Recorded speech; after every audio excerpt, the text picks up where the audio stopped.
오늘 말씀의 제목은 예수가 누구인가 라는 제목으로 주님 말씀 전하겠습니다. 우리 그리스도인은 예수를 믿는 사람들이죠. 그리스도인이라는 이름이 예수의 사람들이라는 의미를 가지고 있습니다. 예수의 사람들은 세상 어느 누구보다도 누구를 잘 알아야 할까요? 예수 그리스도를 잘 알아야 하겠죠? 그런데 실제로는 어떻습니까? 그렇지 못할 때가 많이 있는 것 같습니다. 예수의 사람들임에도 불구하고 정작 예수를 잘 모르는 거죠. 오늘 우리가 읽은 본문의 배경은 예수께서 예루살렘의 베데스다라는 곳에서 38년 된 병자를 고치시는 사건을 그 앞에 두게 됩니다. 이 베데스다라고 하는 샘물 주변에는 많은 병자들이 모여 있었는데 그 이유는 가끔 천사가 내려와서 물을 움직이게 하면 그 물이 움직인 후에 가장 먼저 들어가는 사람은 어떤 병에 걸렸든지 낫게 된다는 그런 이야기가 전해져 내려왔기 때문에 그렇습니다. 그곳에 38년 동안 누워서 지내며 물이 움직이면 얼른 제일 먼저 들어가 병이 낫기를 기대하는 한 환자가 있었습니다. 그런데 예수님께서 그를 찾아가 만나셨습니다. 그리고 예수님이 즉시로 그 사람을 고쳐주셨습니다. 예수님은 그가 누워 있었던 자리를 들고 걸어가라고 하셨고 이 병자는 깨끗이 회복이 되어서 그 자리를 들고 걸어갔습니다. 38년간이나 자신을 괴롭혔던 육신의 질병이 치유되었어요. 고통의 문제에서 자유케 된 것이죠. 이제 완전히 새로운 삶을 살게 된 것입니다. 그야말로 하나님의 은혜죠. 여러분, 이 병자가 예수님을 찾아갔나요? 아니에요. 예수님이 이 사람을 찾아왔습니다. 병자가 예수님께 자신의 병을 고쳐달라고 요청했을까요? 그것도 아니었어요. 예수님께서 먼저 병 낫기를 원하느냐고 물어보셨습니다. 사실 이 병자가 한 일이라고는 아무것도 없었어요. 그런데 병이 나았죠. 이것이야말로 은혜죠. 이것이 바로 은혜입니다. 일어나 내 자리를 들고 걸어가라는 예수님의 말씀을 듣고 이 사람이 병이 씻은 듯이 나아서 실제로 일어나 자리를 들고 걸어간 것입니다. 자, 그런데 여기서 한 가지 문제가 생겼어요. 이날이 마침 안식일이었습니다. 유대인들은 안식일에 관한 세부적인 규칙들을 만들어 놓고 그 규칙들을 지켰는데요. 이 병자가 안식일에 누워있던 자리를 들고 걸어간 것이 문제가 되었어요. 유대인들의 세부 규칙에 따르면 안식일에 자기가 누웠던 자리를 들고 가는 것이 허용이 되지 않았기 때문에 그렇습니다. 유대인들이 이 병 나은 사람에게 왜 안식일에 자리를 들고 가느냐고 물었어요. 안식일 규정을 어긴 것에 대해서 지적한 거죠. 그러자 병 나은 사람이 자신을 낫게 한 이가 자리를 들고 걸어가라고 했다고 이야기합니다. 그러니 다음 어떤 질문이 이어질까요? 그러면 그렇게 이야기한 사람이 누구냐고 유대인이 물었죠. 너에게 자리를 들고 걸어가라고 한 사람이 누구냐? 자, 그런데 병 고침을 받은 사람의 대답이 가관이에요. 그가 이렇게 말합니다. 그가 누구인지 알지 못합니다. 유대인들은 누가 너를 고쳐주었느냐고 물었는데 병 나은 사람은 자기도 그가 누구인지 모른다고 대답한 거예요. 물론 예수께서 자신을 알려주시지 않았기 때문에 벌어진 상황입니다. 이 병든 사람의 잘못이라고 할 수는 없어요. 그런데 이 장면에서 오늘날 한국교회 안에 있는 우리 성도들의 심각한 문제를 하나 발견할 수 있습니다. 그게 뭘까요? 우리에게 은혜를 베푸셔서 우리를 구원하신 분이 예수라는 것을 우리가 알지만 누가 예수가 누구냐고 물으면 예수에 대해서 우리도 잘 설명을 하지 못한다는 겁니다. 간단하게 아는 몇 가지를 이야기할 수 있을지는 모르겠지만 예수가 누구신지를 우리도 잘 대답하지 못하는 거예요. 여러분, 오늘날 우리 시대는 예수님이 누구신지에 관해서 우리에게 완벽하게 계시해 주셨습니다. 그럼에도 불구하고 예수가 누구냐라는 사람들이 질문에 우리는 얼마나 대답을 잘 할 수 있을까요? 얼마나 예수가 누구신가라고 하는 부분에 대해서 잘 설명할 수 있습니까? 예수가 누구냐라는 사람들의 질문에 우리도 명쾌하게 대답하지 못하고 머뭇머뭇거리지는 않습니까?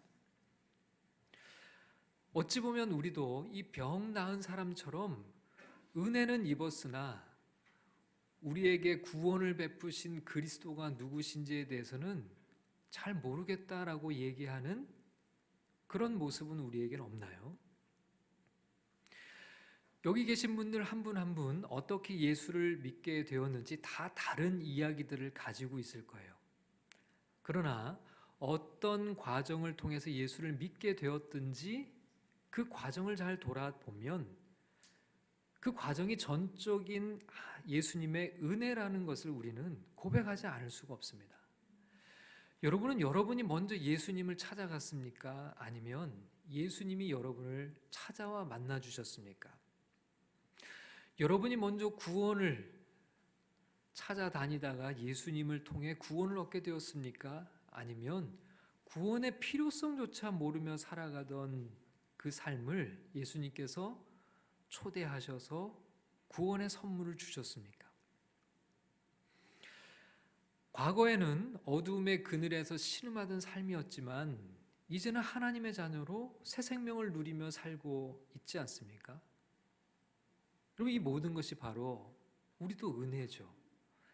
주님이 전적으로 주님 편에서 주권적으로 우리에게 구원의 은혜를 선물로 주셨다는 거예요. 자, 그런데 어떤가요? 당신을 이렇게 구원한 예수가 누구신가요? 라는 질문을 받는다면 여러분은 나를 구원하신 예수님은 어떤 분이라고 차근차근 자세히 충분히 설명해 주실 수 있으십니까? 병은 나았지만 나도 그를 잘 모른다고 대답했던 38년 된 병자처럼 어찌 보면 우리도 그분이 예수라는 것은 아는데 그분이 우리를 위해서 죽으시고 부활하셔서 우리가 예수를 믿으면 구원을 받는다라고 하는 이 사실은 아는데 그런데 더 자세히는 잘 모릅니다 라고 대답하지는 않습니까? 그리스도인은 예수의 사람들이라고 했죠. 그렇다면 다른 것은 몰라도 우리 그리스도인은 누구만큼은 제대로 알아야 할까요? 예수님만큼은 분명하게 알아야죠.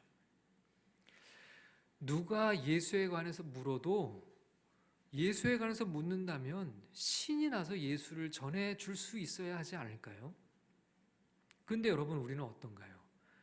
정치 이야기, 부동산 이야기, 주식 이야기, 건강 이야기, 요리 이야기, 맛집 이야기는 누가 물어보면요 신이 나서 하는데 정작 예수 이야기에 대해서는 누군가 질문하면 별로 아는 것도 없고 별로 얘기할 것도 없다면 과연 우리가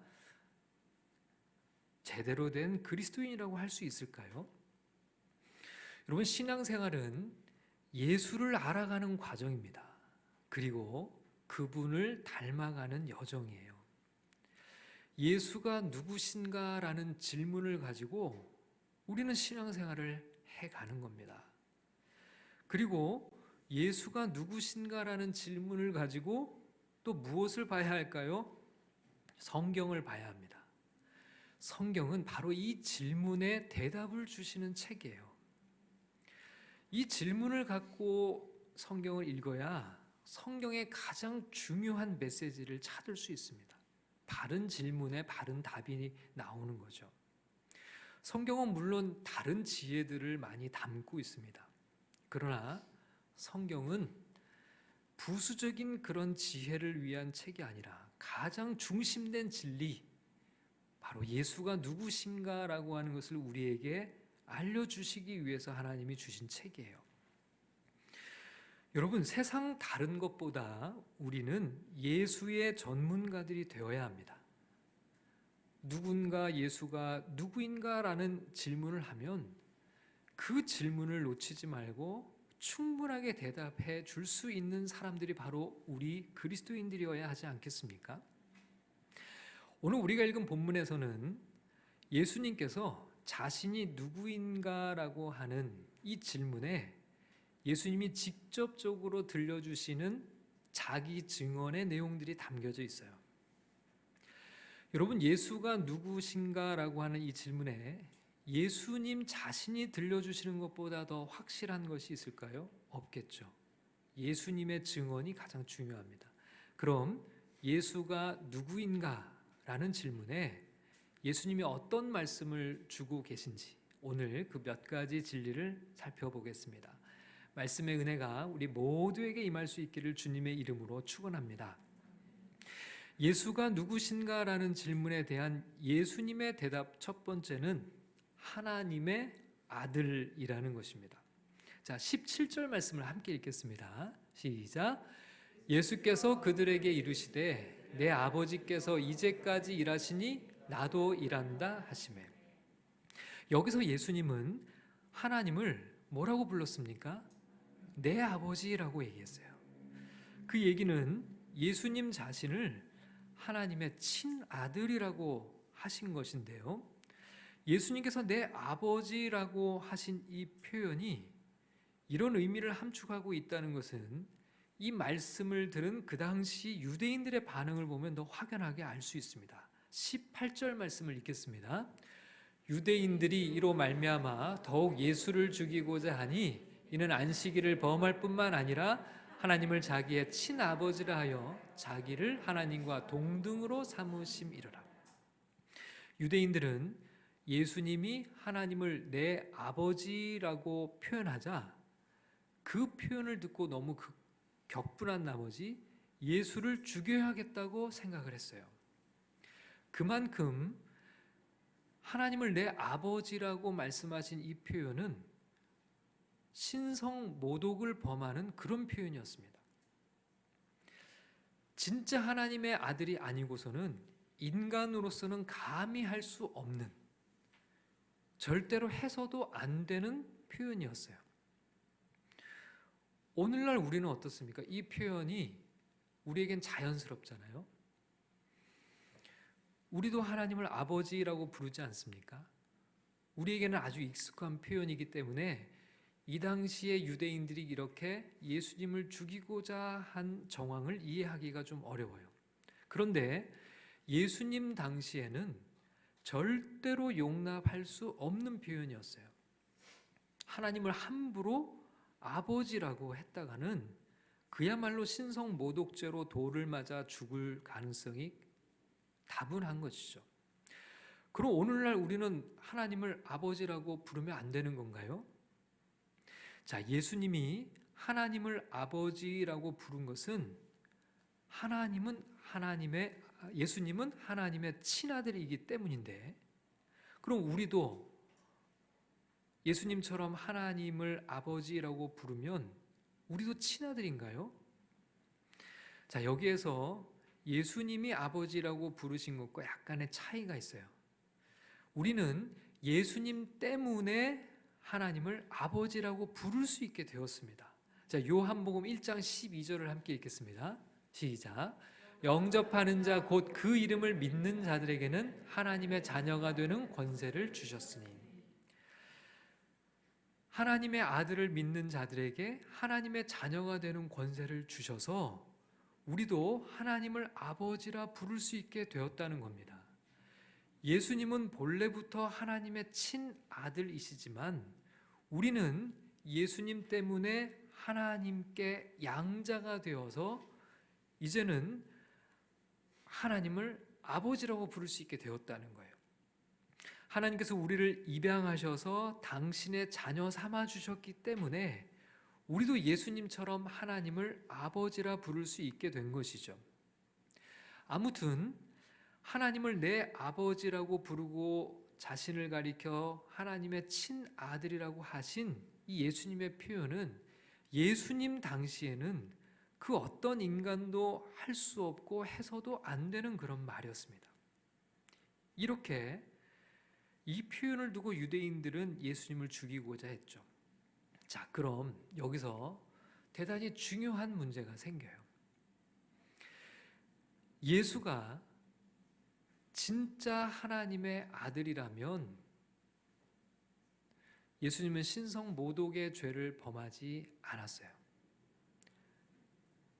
그러나 그렇지 않다면 스스로 하나님의 아들이라고 착각하고 살았던 정신 이상자일 가능성이 많아요.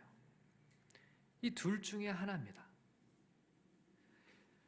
예수님은 자신이 하나님의 친아들이라고 했는데요. 그 말이 진짜 사실이든지 아니면 그런 착각을 가지고 살았던 그런 치료가 필요한 환자든지 둘 중에 하나라는 거예요. 여러분, 역사적으로 자신이 하나님이라거나 하나님의 아들이라고 주장한 사람이 예수밖에 없었을까요? 아니죠. 무수하게 많은 사람들이 이런 주장을 했어요. 그 사람들은 다 대부분 어디 있을까요? 지금도 병원에서 치료받고 있어요. 지금도 이런 주장을 하는 사람들은 많습니다. 자칭 하나님이라거나 재림 예수라거나 자기를 믿어야 구원받는다고 주장하는 사람들은 역사상 그 수를 헤아리기 어려울 만큼 많습니다. 여러분, 예수가 그런 주장을 했다는 것이 특별한 것이 아니에요. 많은 사람들이 그런 주장을 했습니다. 그런 주장을 하다 사라진 사람이 한두 사람이 아니에요. 예수가 그렇게 말했을 때 이 사람도 그런 사람 중에 하나쯤으로 치부해 버리고 말 수도 있었습니다. 그런데 그렇지가 않았다는 거예요. 이렇게 말하다가 사라져 버릴 줄 알았는데 예수는 달랐다는 겁니다. 예수는 실제로 그의 주장처럼 하나님의 아들이라고 사람들이 믿기 시작을 했어요. 자, 복음서에 나오는 많은 표적과 기적은 바로 예수의 이런 주장을 뒷받침하기 위한 것들인데요. 병자가 고침을 받고 죽은 사람이 살아나죠. 장애인들이 치유되고 바다의 풍랑도 잔잔해졌습니다. 우리 앞에서 봤던 38년 된 병자를 고치시는 이런 기적과 치유도 바로 예수의 이런 특별한 주장을 뒷받침하기 위한 증거들이에요. 여러분, 우리가 성경을 읽을 때 예수님께서 행하신 여러 기적들이 무엇을 말하고자 하는지를 알아야 됩니다. 그것은 바로 예수의 주장, 하나님의 아들이라는 이런 특별한 주장이 참이라고 하는 것을 뒷받침해 주는 증거들로 하나님이 주신 것들이에요. 단지 기적을 위한 기적이 아니라 그 기적의 목적이 있다는 거죠. 그 기적의 목적은 바로 예수가 주장했던 이 모든 것들이 하나님에 의해서 확증되는 사건들이 바로 기적입니다. 이런 기적들을 보면 예수의 주장을 결코 무시할 수 없다는 것이죠. 무엇보다도 가장 확실한 증거는 무엇일까요? 예수의 부활이죠. 예수의 부활을 부인할 수 없다면 그는 그의 주장처럼 정말 하나님의 아들인 겁니다. 그렇다면요, 우리는 반드시 예수의 말씀을 믿고 따라야 한다는 결론에 도달하게 되죠.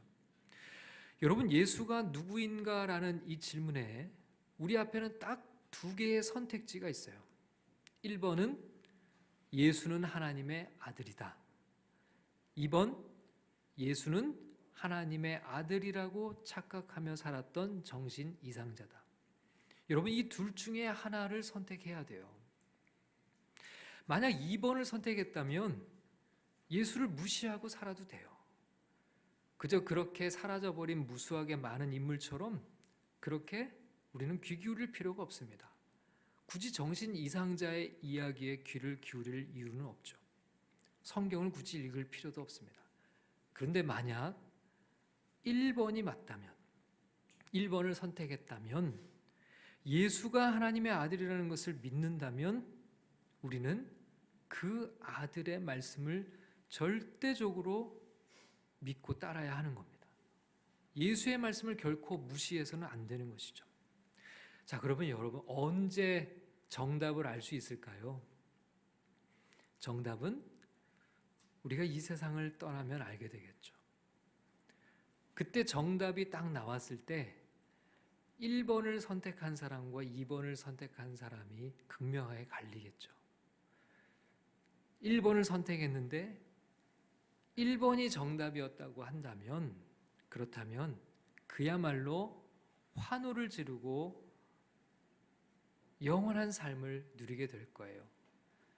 그러나 2번을 선택했는데 1번이 정답이라는 사실을 알게 된다면 어떤 결과가 있을지는 여러분의 상상에 맡기겠습니다. 자, 두 번째는 예수는 하나님과 동등하신 분이라는 예수의 주장입니다. 자, 19절 말씀을 함께 읽겠습니다. 시작.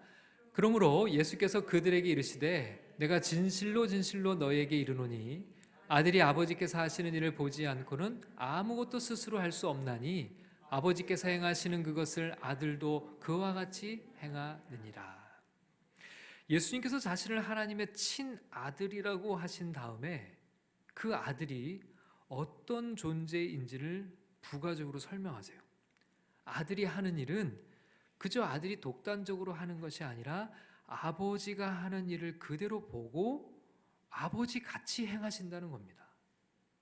그러니까 예수님은 하나님의 아들로서 하나님과 동등한 일을 행하신다라고 말씀하고 있는 거예요. 놀라운 주장이죠. 지금 유대인들의 눈앞에 있는 이 한 나사렛 출신의 한 인물이 자신이 하나님과 동등한 일을 한다고 주장하고 있는 거예요. 자, 심지어는 아버지께서 아들이 더 큰 일도 행하는 것을 보게 하실 거다라고 이야기하는데요. 20절을 읽겠습니다. 아버지께서 아들을 사랑하사 자기가 행하시는 것을 다 아들에게 보이시고 또 그보다 더 큰 일을 보이사 너희로 놀랍게 여기게 하시리라. 지금 예수님을 통해 보여지는 것은 다 하나님 아버지께서 행하는 것인데 지금까지 하나님이 행하신 그 어느 것보다도 더 큰 일을 아들 예수를 통해 보여주실 것이다, 이렇게 얘기를 해요. 그게 뭘까요? 그것은 바로 예수 그리스도를 통한 하나님의 구원이죠. 십자가와 부활을 통한 하나님의 놀라운 계획을 예수를 통해 보이실 것이다 라는 것을 얘기하고 있는 겁니다. 여러분, 예수가 어떤 존재인지를 계속 말씀하세요. 자, 21절을 함께 읽겠습니다. 시작. 아버지께서 죽은 자들 일으켜 살리신 같이 아들도 자기가 원하는 자들을 살리느니라. 아버지와 같이 아들도 죽은 자를 살리는 권한이 있다, 이런 말씀을 하시는데요. 자, 여기서 중요한 것은 예수님의 주장 속에 반복되는 패턴입니다. 아버지께서 무엇을 하심 같이 아들인 예수도 같은 일을 한다는 거예요. 아버지 같이 나도 그 일을 한다. 계속 예수님이 하나님과 동등한 존재로서의 하나님의 아들임을 주장하고 있는 겁니다. 자, 22절도 같이 읽겠습니다. 시작. 아버지께서 아무도 심판하지 아니하시고 심판을 다 아들에게 맡기셨으니. 심지어는요, 심판의 권한을 하나님께서 아들에게 맡기셨다고 얘기를 해요. 하나님은 이 부분에 대해서 관여하지 않으시고 이것을 아들에게 맡기셨다, 예수님에게 맡기셨다는 표현을 써요. 26절과 27절도 읽겠습니다. 아버지께서 자기 속에 생명이 있음 같이 아들에게도 생명을 주어 그 속에 있게 하셨고 또 인자됨으로 말미암아 심판하는 권한을 주셨느니라. 심판하는 권한이 누구에게 있다고요? 하나님의 아들 예수 그리스도에게 있다는 겁니다. 여러분, 여기서 왜 예수의 이름을 믿으면 죄 용서함을 받고 구원을 받을 수 있는지 그 이유가 여기에 나와 있어요. 바로 심판하고 구원하는 그 권한이 누구에게 있다고요? 예수님에게 있다는 겁니다. 그렇기 때문에 예수를 믿으면 예수님께서 심판의 권한을 가진 그분께서 우리의 죄를 용서해 주시겠다는 거예요. 여러분, 심판의 권한을 가진 분만이 죄를 용서할 수 있는 분입니다. 이 권한을 가진 바로 예수님이야말로 우리를 죄에서 구원하실 수 있는 분이라는 거죠. 이렇게 모든 심판의 권세를 하나님께서 아들 예수에게 맡기셨다는 겁니다. 자, 그렇다면 그 이유가 뭔가? 자, 그것에 대해서 예수님이 말씀하세요. 자, 23절을 읽어보겠습니다. 시작. 이는 모든 사람으로 아버지를 공경하는 것 같이 아들을 공경하게 하려 하심이라. 아들을 공경하지 아니하는 자는 그를 보내신 아버지도 공경하지 아니하느니라. 여러분, 예수님의 주장은 정말 파격적입니다. 하나님을 섬기듯이 누구를 섬겨야 한다고요? 아들을 섬겨야 된다. 하나님을 예배하듯이 누구를 예배해야 된다고요? 아들을 예배해야 된다. 여러분, 예수님을 섬기는 것이 곧 하나님을 섬기는 것이라고 말씀하셨어요. 여러분, 예수가 누구이기에 예배받기에 합당한 존재라는 겁니까? 예배는 오직 하나님이 받으실 수 있는 것이죠. 그런데 예수님도 예배받기를 하나님이 원하셔서 이렇게 심판의 권한을 예수에게 주셨다, 이렇게 말씀하고 있어요. 예수를 섬기는 것이 곧 하나님을 섬기는 것이고, 예수를 공경하는 것이 곧 하나님을 공경하는 것. 아들을 공경하지 아니하는 자는 그를 보내신 하나님을 공경하지 않는 것이다. 예수를 예배하지 않는 것은 그를 보내신 하나님을 예배하지 않는 것이라는 이야기를 들려주고 있습니다. 여러분, 예수의 말씀을 따라 사는 것이 곧 하나님을 잘 믿고 섬기는 거예요. 예수를 믿고 섬기는 삶이 우리에게 그렇게 중요한 것입니다. 심지어 예수님은 예수를 믿는 자는 이미 영생을 얻었다고 말씀하는데요. 자, 24절 말씀을 함께 읽겠습니다. 내가 진실로 진실로 너희에게 이르노니 내 말을 듣고 또 나 보내신 이를 믿는 자는 영생을 얻었고 심판에 이르지 아니하나니 사망에서 생명으로 옮겼느니라. 여기에서도 예수님이 어떤 주장을 하시는지를 잘 살펴봐야 됩니다. 예수님의 말씀을 듣는 것은 예수님을 보내신 하나님을 믿는 것인데, 그렇게 예수를 믿으면 이미 영생을 얻었다라고 말씀하세요. 이미 영생을 얻었다. 심판에 이르지 않고 이미 우리에게 주신 영생을 지금부터 누리며 살아가는 것이다. 사망에서 생명으로 옮겨졌다. 여러분, 이것이 다 미래에 일어날 일이 아닙니다. 이미 우리에게 일어난 일이에요. 앞으로 일어날 일이 아니라 현재에서 우리가 누리며 살아가는 것이라는 겁니다. 여러분, 우리가 예수님을 믿으면 오늘 밤 이 세상을 떠나도 우리의 모든 죄 용서함을 받고 영원한 하나님 나라에 들어가서 영생을 누릴 것을 확신하며 사는 이유가 바로 여기 있죠. 이미 영생을 우리는 살고 있다는 겁니다. 더 이상 심판을 받고 멸망하지 않는다. 심판의 권한을 가지신 그분이 우리에게 약속하셨기 때문에 우리는 결코 멸망하지 않는다는 것을 확신하며 사는 것이죠. 그렇기 때문에 불안과 두려움과 죽음의 공포 속에 살아가는 것이 아니라 이미 사망에서 생명으로 옮겨진 그런 생명답게 우리는 날마다 평안을 누리며 담대하게 살아갈 수 있다는 것을 주님이 우리에게 말씀하죠. 여러분, 이 모든 것이 가능한 이유가 바로 이것을 행하실 수 있는 권세가 우리 주님께 있다는 겁니다. 하나님과 동등하신 예수 그리스도에게 있다는 거죠. 여러분, 얼마나 놀라운 일인가요? 우리가 믿고 섬기는 예수는 바로 이런 분이라고 성경이 말씀하고 있는 겁니다. 어떤 사람들은 예수도 여러 역사적인 인물들, 그 중에서도 성인들 중에 한 사람이라고 생각해요. 우리가 정말 본받고 따라가야 할 인물, 우리에게 참으로 지혜와 그리고 좋은 가르침을 준 선생, 도덕적으로나 윤리적으로 가장 완벽한 삶을 살았던 그런 인물로 생각해요. 근데 정말 그럴까요? 정작 예수님은 그렇게 주장한 적이 없어요. 예수님은 자신을 가리켜 하나님의 아들이요 하나님과 동등하신 분이라고 분명하게 말했습니다. 예수님은 자신이 세상을 심판할 권한을 가진 유일한 존재라고 얘기를 하고 있어요. 그렇다면 우리 인간의 선택은 딱 둘 중 하나예요. 그의 주장을 받아들여서 그를 하나님의 아들이요 심판의 권한을 가지고 우리를 구원할 자로 믿고 따라가든지, 아니면 그저 정신 이상자의 주장으로 무시하고 살아가든지, 둘 중에 하나입니다. 다른 선택지는 없어요. 우리는 그 중에 한 가지를 선택하고 살아가는 것입니다. 그러나 성경은 우리에게 분명하게 말씀하죠.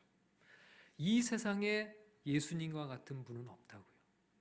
그는 하나님의 유일한 아들이요 하나님과 동등하신 유일한 분이라고 말씀합니다.